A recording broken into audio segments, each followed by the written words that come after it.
Apply చేయాలనే ఉద్దేశంతో ఇక్కడ రావడం పార్టీ నాయకులు కార్యకర్తలందరూ ఈ ధర్నా కార్యక్రమానికి చేసినందుకు ప్రత్యేకమైన కృతజ్ఞతలు తెలుపుతూ గతంలో పైలశేఖర్ గారి చొరవతో ఈ యొక్క కళాశాల క్రీడా మైదానాన్ని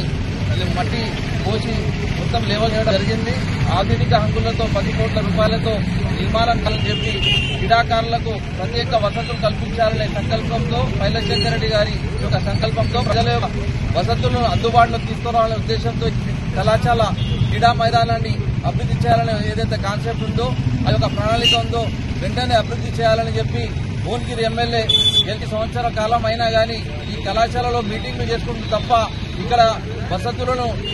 ఏర్పాటు చేస్తలేరు. కాబట్టి భువనగిరి ఎమ్మెల్యే గారు మున్సిపల్ పాలకవర్గం మున్సిపల్ చైర్మన్ కూడా పూర్తిగా విఫలం చెందారు. మరియు భువనగిరి మున్సిపల్ అనే స్పోర్ట్స్ అథారిటీకి చైర్మన్ అని గొప్పగా చెప్పుకుంటూ తిరుగుతున్నాడు. కాలం గడుపుతూ ఎక్కడ పడితే అక్కడ సెటిల్మెంట్ చేసుకుంటూ తిరుగుతున్నటువంటి మున్సిపల్ చైర్మన్ తక్షణమే పదవి నుంచి తొలగాలి. అక్రమంగా పదవి ఎక్కి ఈ కాలయాపన గడుపుతూ గత వచ్చే జనవరి 26 వరకు ఈ 10 పదకాలం ముగుస్తుంది. దాని తర్వాత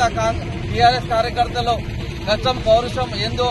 ప్రజల వెంబడే ఉండి తెలుసుకుంటామని చెప్పి ఈ అవకాశం కల్పించిన పట్టపాటి తరఫున ప్రత్యేకమైన ధన్యవాదాలు తెలుపుతూ జై తెలంగాణ పైలశేఖర్ రెడ్డి గారి నాయకత్వం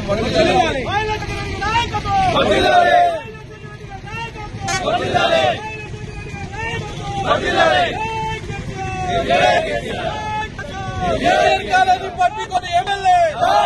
జూనియర్ కాలేజీ పట్టించుకొని ఎమ్మెల్యే జూనియర్ కాలేజీ అభివృద్ధిని పట్టించుకొని ఎమ్మెల్యే జూనియర్ కాలేజీ అభివృద్ధిని పట్టించుకొని ఎమ్మెల్యే క్రీడాకారులకు జూనియర్ కాలేజీ వెంటనే జూనియర్ కాలేజీ క్రీడాకారులకు వెంటనే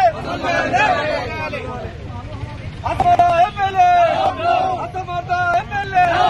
ఫోటోలో పోగిచ్చే ఎమ్మెల్యే ఫోటోలకు పోగిచ్చే ఎమ్మెల్యే అభివృద్ధిని పట్టించుకొని ఎమ్మెల్యే